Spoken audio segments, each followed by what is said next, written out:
खेती बाड़ी के समय गांव के किसान सिरचन की गिनती नहीं करते। लोग उसको बेकार ही नहीं बेगार समझते हैं। इसलिए खेत खलिहान की मजदूरी के लिए कोई नहीं बुलाने जाता है सिरचन को। क्या होगा उसको बुलाकर? दूसरे मजदूर खेत पहुंचकर 1/3 काम कर चुकेंगे, तब कहीं सिरचन राय हाथ में खुरपी डुलाता हुआ दिखाई पड़ेगा। पगडंडी पर तौल तौल कर पाँव रखता हुआ धीरे धीरे। मुफ्त में मजदूरी देनी हो तो और बात है। आज सिरचन को मुफ्तखोर, कामचोर या चटोर कह ले कोई। एक समय था जबकि उसकी मड़ैया के पास बड़े बड़े बाबू लोगों की सवारियां बंधी रहती थीं। उसे लोग पूछते ही नहीं थे, उसकी खुशामद भी करते थे। अरे सिरचन भाई, अब तो तुम्हारे ही हाथ में कारीगरी रह गई है सारे इलाके में। एक दिन भी समय निकाल कर चलो, कल बड़े भैया की चिट्ठी आई है शहर से। सिरचन से एक जोड़ा चिक बनवा कर भेज दो। मुझे याद है मेरी माँ जब कभी सिरचन को बुलाने के लिए कहती, मैं पहले ही पूछ लेता, भोग क्या क्या लगेगा। माँ हंसकर कहती, जा जा, बेचारा मेरे काम में पूजा भोग की बात नहीं उठाता कभी। ब्राह्मण टोली के पंचानंद चौधरी के छोटे लड़के को एक बार मेरे सामने ही बेपानी कर दिया था सिरचन ने। तुम्हारी भाभी नाखून से काट कर तरकारी परोसती है और इमली का रस डालकर कढ़ी तो हम कहार कुम्हारों की घरवाली बनाती हैं, तुम्हारी भाभी ने कहाँ से बनाई। इसलिए सिरचन को बुलाने के पहले मैं माँ को पूछ लेता। सिरचन को देखते ही माँ हुलसकर कहती, आओ सिरचन, आज नैनू मथ रही थी तो तुम्हारी याद आई। घी की डाढ़ी के साथ चूड़ा तुमको बहुत पसंद है ना। और बड़ी बेटी ने ससुराल से संवाद भेजा है, उसकी ननद रूठी हुई है मोती की शीतल पार्टी के लिए। सिरचन अपनी पनियाई जीभ को संभाल कर हंसता, घी की सौंधी सुगंध सूंघकर ही आ रहा हूँ काकी, नहीं तो इस शादी ब्याह के मौसम में दम मारने की भी छुट्टी कहाँ मिलती है। सिरचन जाति का कारीगर है। मैंने घंटों बैठकर उसके काम करने के ढंग को देखा है। एक एक मोती और पटेर को हाथ में लेकर बड़े जतन से उसकी कुच्ची बनाता, फिर कुच्चियों को रंगने से लेकर सुतली सुलझाने में पूरा दिन समाप्त। काम करते समय उसकी तन्मयता में जरा भी बाधा पड़ी कि गेहूं सांप की तरह फुफकार उठता, फिर किसी दूसरे से करवा लीजिए काम। सिरचन मुँहजोर है, कामचोर नहीं। बिना मजदूरी के पेट भर भात पर काम करने वाला कारीगर। दूध में कोई मिठाई न मिले कोई बात नहीं, किंतु बात में जरा भी झाल वह नहीं बर्दाश्त कर सकता। सिरचन को लोग चटोर भी समझते हैं। तली बघारी हुई तरकारी, दही की कढ़ी, मलाई वाला दूध, इन सब का प्रबंध पहले कर लो, तब सिरचन को बुलाओ। दुम हिलाता हुआ हाजिर हो जाएगा। खाने पीने में चिकनाई की कमी हुई कि काम की सारी चिकनाई खत्म। काम अधूरा रखकर उठ खड़ा होगा। आज तो अब अधकपाली दर्द से माथा टनटना रहा है, थोड़ा सा रह गया है, किसी दिन आकर पूरा कर दूंगा। किसी दिन माने कभी नहीं। कुछ भी नहीं बोलेगा, ऐसी बात नहीं। सिरचन को बुलाने वाले जानते हैं सिरचन बात करने में भी कारगर है। महाजन टोले के भज्जू महाजन की बेटी सिरचन की बात सुनकर तिलमिला उठी थी। ठहरो, मैं माँ से जाकर कहती हूँ इतनी बड़ी बात। बड़ी बात ही है बिटिया, बड़े लोगों की बस बात ही बड़ी होती है। नहीं तो 2-2 पटेर की पार्टियों का काम सिर्फ खेसारी का सत्तू खिलाकर कोई करवाए भला। ये तुम्हारी माँ ही कर सकती है बबनी, सिरचन ने मुस्कुराकर जवाब दिया था। उस बार मेरी सबसे छोटी बहन की विदाई होने वाली थी। पहली बार ससुराल जा रही थी मानू के दूल्हे ने पहले ही बड़ी भाभी को खत लिखकर चेतावनी दे दी है। मानू के साथ मिठाई की पतीली न आए कोई बात नहीं, 3 जोड़ी फैशनेबल चिक और पटेर की 2 शीतल पार्टियों के बिना आएगी मानू तो। भाभी ने हंसकर कहा, बैरंग वापस। इसलिए 1 सप्ताह पहले से ही सिरचन को बुलाकर काम पर तैनात करवा दिया था माँ ने। देख सिरचन, इस बार नई धोती दूंगी, असली मोहर छाप वाली धोती। मन लगाकर ऐसा काम करो कि देखने वाले देखकर देखते ही रह जाएं।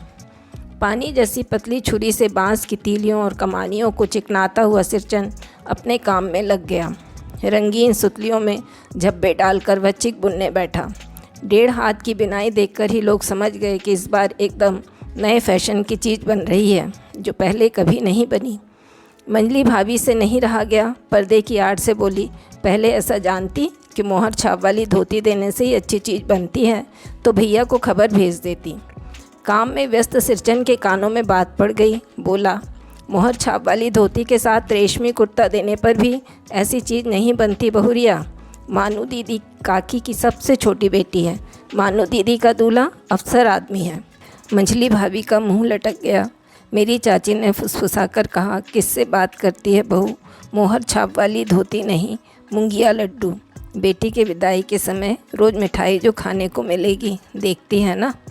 दूसरे दिन चिक्की पहली पाँति में 7 तारे जगमगा उठे, 7 रंग के, सतभैया तारा। सिरचन जब काम में मगन रहता है तो उसकी जीभ जरा बाहर निकल आती है होंठ पर। अपने काम में मगन सिरचन को खाने पीने की सुध नहीं रहती। चिक में सुतली के फंदे डालकर उसने पास पड़े सूप पर निगाह डाली। चिवड़ा और गुड़ का एक सूखा ढेला। मैंने लक्ष्य किया, सिरचन की नाक के पास 2 रेखाएं उभर आईं। मैं दौड़कर माँ के पास गया। माँ, आज सिरचन को कलेवा किसने दिया है? सिर्फ चिवड़ा और गुड़। माँ रसोई घर में पकवान आदि बनाने में व्यस्त थीं। बोली, मैं अकेली कहाँ कहाँ क्या क्या देखूं। अरे मंझली, सिरचन को बूंदिया क्यों नहीं देती? बूंदिया मैं नहीं खाता काकी। सिरचन के मुंह में चिवड़ा भरा हुआ था। गुड़ का ढेला सूप में किनारे पर पड़ा रहा, अछूता। माँ की बोली सुनते ही मंझली भाभी की भौहें तन गई। मुट्ठी भर बूंदिया सूप में फेंक कर चली गई। सिरचन ने पानी पीकर कहा, मंझली बहू रानी, अपने मैके से आई हुई मिठाई भी इसी तरह हाथ खोलकर बांटती हैं क्या? बस। मंझली भाभी अपने कमरे में बैठकर रोने लगी। चाची ने माँ के पास जाकर लगाया, छोटी जाति के आदमी का मुंह भी छोटा होता है। मुंह लगाने से सिर पर चढ़ेगा ही। किसी की नैहर ससुराल की बात क्यों करेगा वह? मंझली भाभी माँ की दुलारी बहू है। माँ तमक कर बाहर आई। सिरचन, तुम काम करने आए हो, अपना काम करो। बहुओं से बदकुट्टी करने की क्या ज़रूरत? जिस चीज़ की ज़रूरत हो मुझसे कहो। सिरचन का मुंह लाल हो गया। उसने कोई जवाब नहीं दिया। बांस में टंगे हुए अधूरे चिक में फंदे डालने लगा। मानू पान सजाकर बाहर बैठक खाने में भेज रही थी। चुपके से पान का एक बीड़ा सिरचन को देती हुई बोली, इधर उधर देखकर, सिरचन दादा, काम काज का घर, 5 तरह के लोग 5 किस्म की बात करेंगे। तुम किसी की बात पर कान मत दो। सिरचन ने मुस्कुराकर पान का बीड़ा मुंह में ले लिया। चाची अपने कमरे से निकल रही थी। सिरचन को पान खाते देखकर अवाक हो गई। सिरचन ने चाची को अपनी ओर अचरज से घूरते देखकर कहा, छोटी चाची, जरा अपनी डिबिया का गम कौआ जर्दा तो खिलाना, बहुत दिन हुए। चाची कई कारणों से जली भुनी रहती थी सिरचन से। गुस्सा उतारने का ऐसा मौका फिर नहीं मिल सकता। झनकती हुई बोली, मस्करी करता है? तुम्हारी बड़ी हुई जीभ में आग लगे। घर में भी पान और गम कौआ जर्दा खाते हो, चटोर कहीं के। मेरा कलेजा धड़क उठा। यत परो नास्ती। बस। सिरचन की उंगलियों में सुतली के फंदे पड़ गए। मानो कुछ देर तक वह चुपचाप बैठा पान को मुंह में घुलाता रहा। फिर अचानक उठकर पिछवाड़े पीक थूक आया। अपनी छुरी, हंसिया वगैरह समेट संभाल कर झोले में रखे। टंगी हुई अधूरी चिक पर एक निगाह डाली और हनहनाता हुआ आंगन से बाहर निकल गया। चाची बड़बड़ाई, अरे बाप रे बाप, इतनी तेजी? कोई मुफ्त में तो काम नहीं करता। 8 रुपये में मोहर छाप वाली धोती आती है। इस मुँह झौसे के न मुँह में लगाम है, न आँख में शील। पैसा खर्च करने पर सैकड़ों चिकें मिलेंगी। बातर टोली की औरतें सिर पर गट्ठर लेकर गली गली मारी मारी फिरती हैं। मानू कुछ नहीं बोली, चुपचाप अधूरी चिक को देखती रही। 7 तारे मंद पड़ गए। माँ बोली, जाने दे बेटी, जी छोटा मत कर मानू, मेले से खरीद कर भेज दूँगी। मानू को याद आई, विवाह में सिरचन के हाथ की शीतल पार्टी दी थी माँ ने। ससुराल वालों ने ना जाने कितनी बार खोल कर दिखलाया था पटना और कलकत्ता के मेहमानों को। वह उठकर बड़ी भाभी के कमरे में चली गई। मैं सिरचन को मनाने गया, देखा एक फटी हुई शीतल पार्टी पर लेटकर वह कुछ सोच रहा है। मुझे देखते ही बोला, बबुआ जी अब नहीं। कान पकड़ता हूँ, अब नहीं। मुहर छाप वाली धोती लेकर क्या करूँगा? कौन पहनेगा? ससुरी खुद मरी, बेटे बेटियों को ले गई अपने साथ।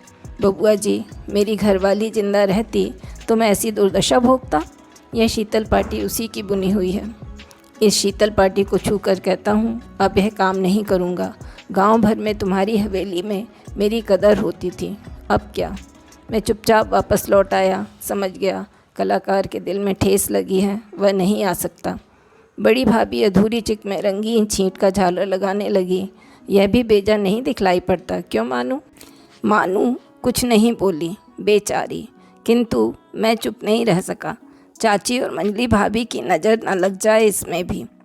मानू को ससुराल पहुंचाने मैं ही जा रहा था। स्टेशन पर सामान में लाते समय देखा मानू बड़े जतन से अधूरी चिक को मोड़ कर लिए जा रही है अपने साथ। मन ही मन सिरचन पर गुस्सा हो आया।